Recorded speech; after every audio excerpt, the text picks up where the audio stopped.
A few years back, when I first moved to a new house, I had this friend named Roman. Roman helped me with a lot of things in America. Around 2011, Roman texted me, asking if I wanted to go hunting with his family.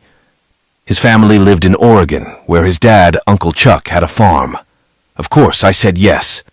Normally, I went hunting with Roman every year, but this time we'd be heading to Oregon.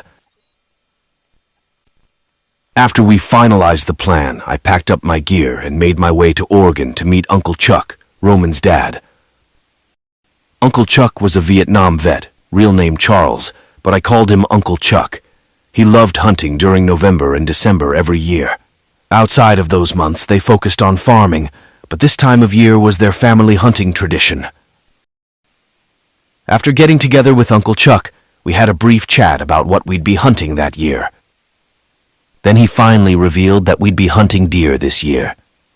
Uncle Chuck went on to tell me that every year people go missing or are found dead in the forests around here. Sometimes the bodies are never found. When the snow falls, it covers and buries the corpses, making them impossible to find. When the snow gets really heavy, the deer can't find food. Eventually, they resort to eating the buried corpses. Because they've eaten human remains, something unnatural happens to them.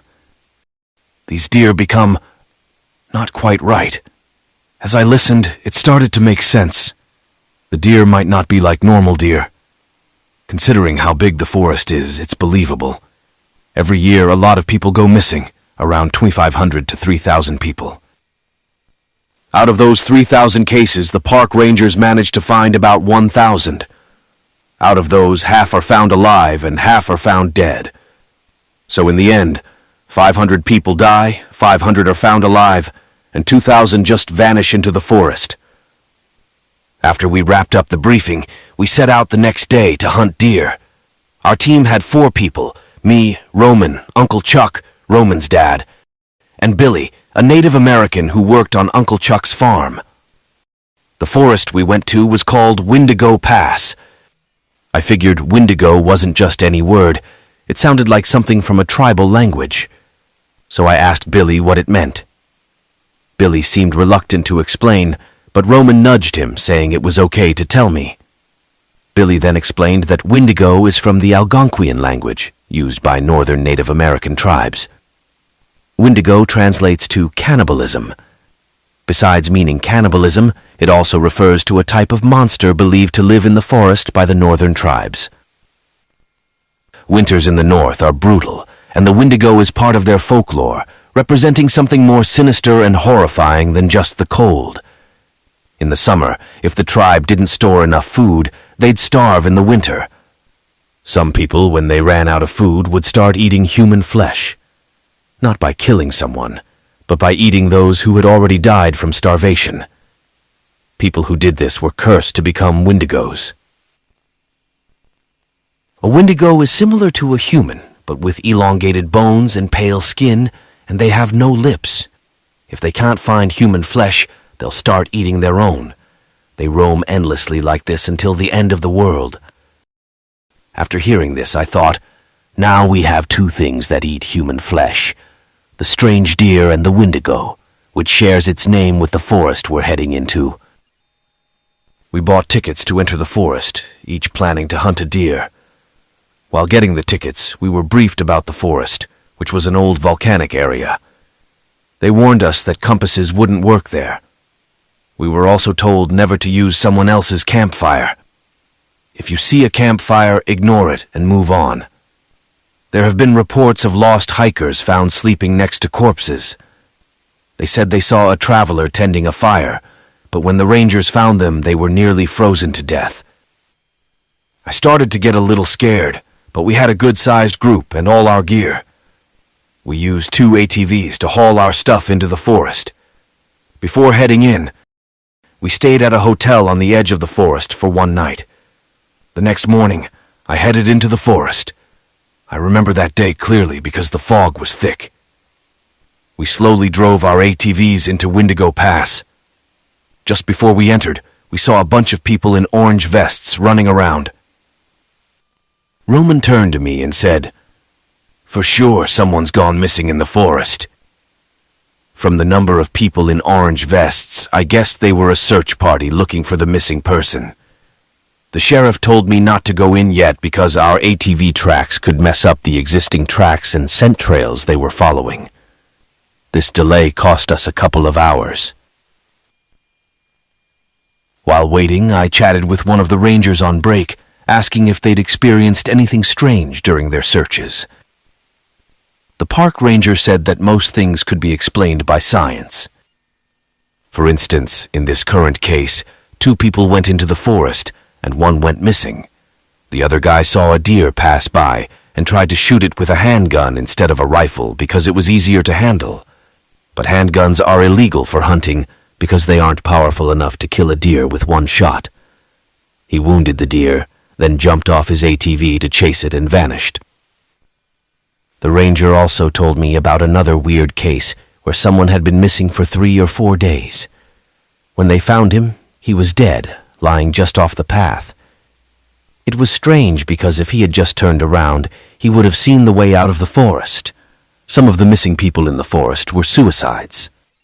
But there were also strange cases where the deceased had survival gear with them, indicating they wanted to live. Around these bodies, it looked like they had been trying to find a way out, walking, setting up camp, and repeating. But the weird part was they walked in tight circles until they ran out of supplies and firewood, eventually freezing to death. After talking with the ranger for a bit, the sheriff came over to tell us we could go in. He reminded us to follow safety rules and joked, "Don't do anything stupid. I don't want to send more people in to find you." Once we started driving in, we stopped at different points, using deer calls. If no deer showed up, we'd move to another spot and try again. By the end of the first day, we hadn't seen anything, so we set up camp. We used tall branches to make a shelter and built a campfire, then crawled into our tents to sleep. We just entered the area around 3 p.m., so it was getting close to dusk in the forest. A while later, I heard Roman grumbling, "Where the hell did it go? Where the hell did it go?"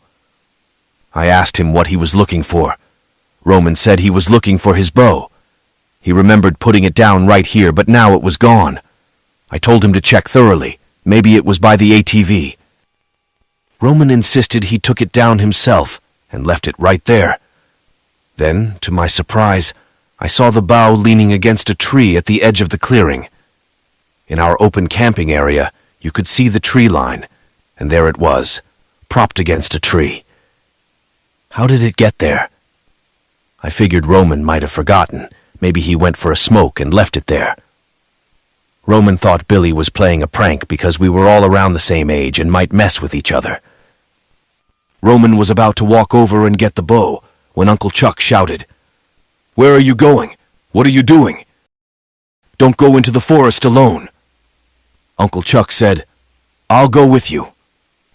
Before walking in, Uncle Chuck fired 3 shotgun rounds into the darkness towards the bow, like suppressing fire.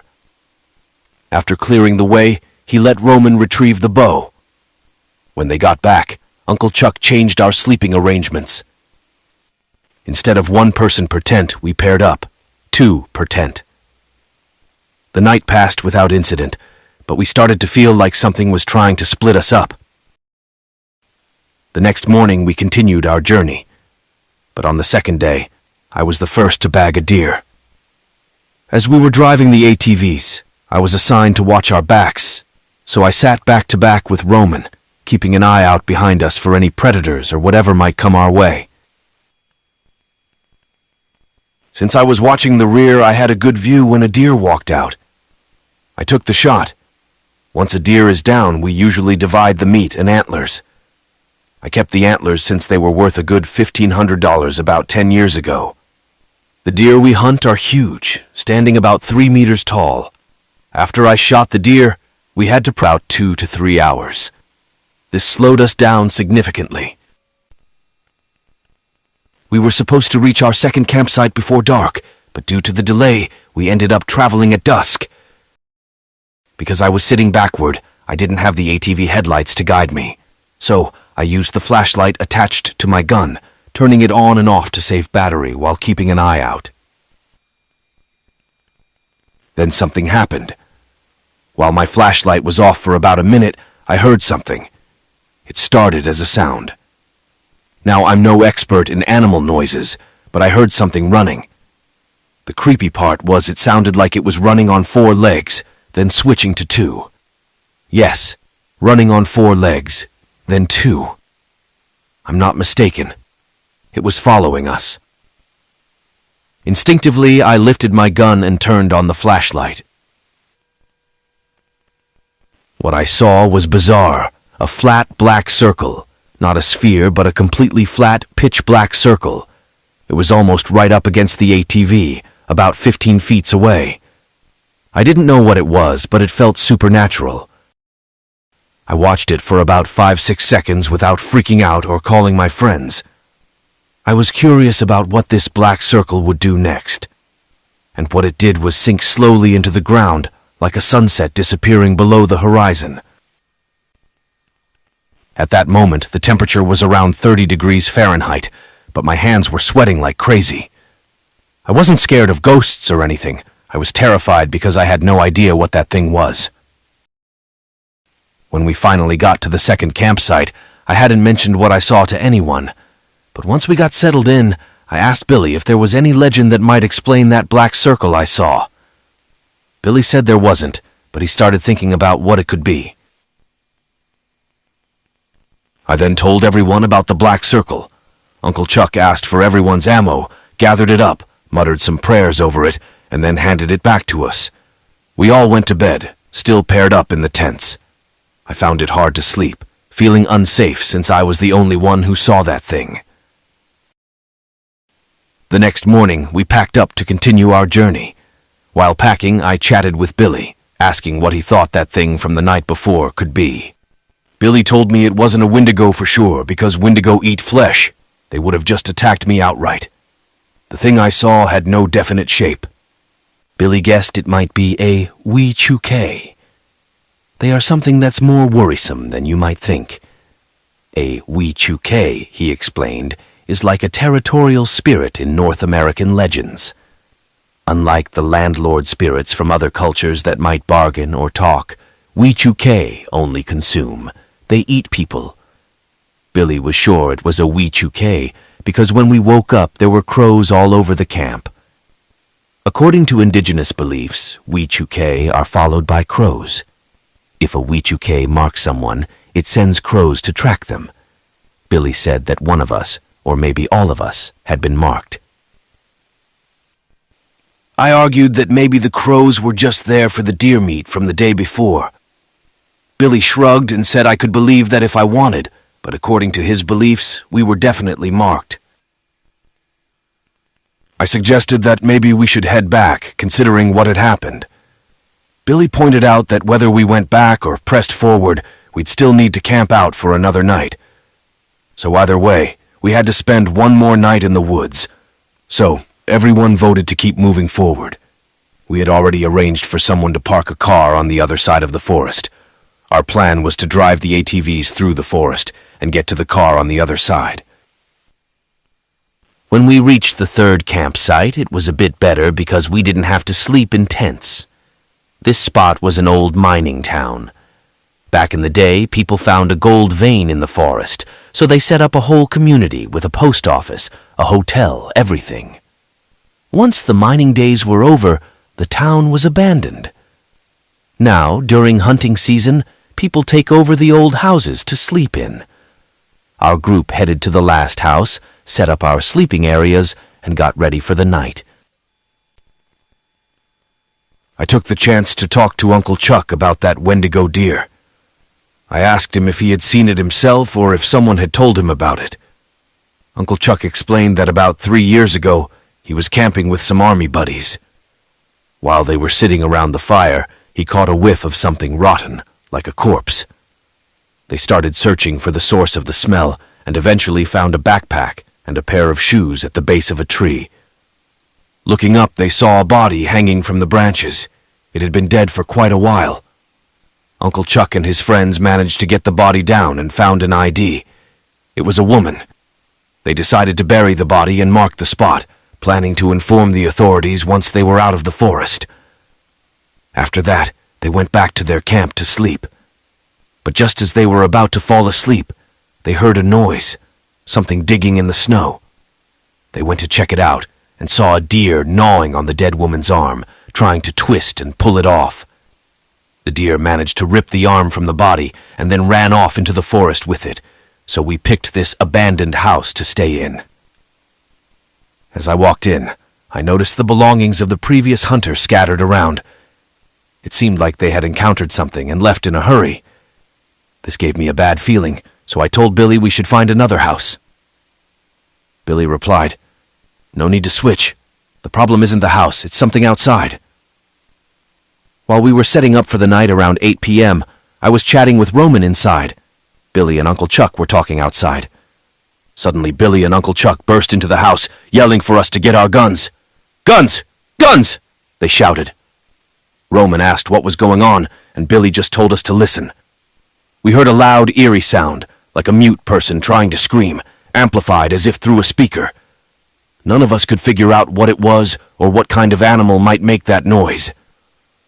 Uncle Chuck mimicked the sound back, and whatever it was, it responded. They kept exchanging sounds for a while before Billy said, "It's behind the pine tree to the north." We all started shooting in that direction, unloading our magazines. Each hunting rifle magazine only holds about 5 rounds. As Uncle Chuck reloaded, he fired another shot to the east, saying he saw a big deer and was sure he hit it. But none of us dared to go check until morning, so we took turns keeping watch through the night. At dawn, we went to check where Uncle Chuck was sure he'd hit the deer, but found nothing. Later that morning, we packed up and started our journey out of the forest. On the way back, I braced myself for any more bizarre encounters, thinking nothing could surprise me anymore.